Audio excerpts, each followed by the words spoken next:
สุขสันต์วันเกิดครับสุขสันต์วันเกิดครับเสียเมื่อนี่เป็นเมื่อสันวันดีเป็นวันที่ผู้มีบุญลงมาเกิดเป็นวันคล้ายวันเกิดผู้ประเสริฐอีกหนึ่งคนขอพรดลบันดาลให้สบายดีเด้อทุกอย่าง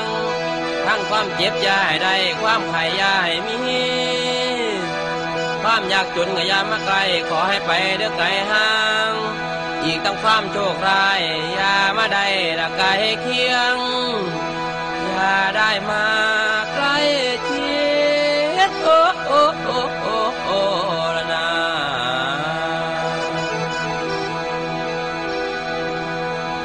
ว่ามาเด้อขวัญเอ้ยให้เจ้าสบายดีให้อยู่ดีมีแห้งให้สบายดีให้สบายดีขอให้อยู่ดีมีแห้งให้เจ้าสบายดี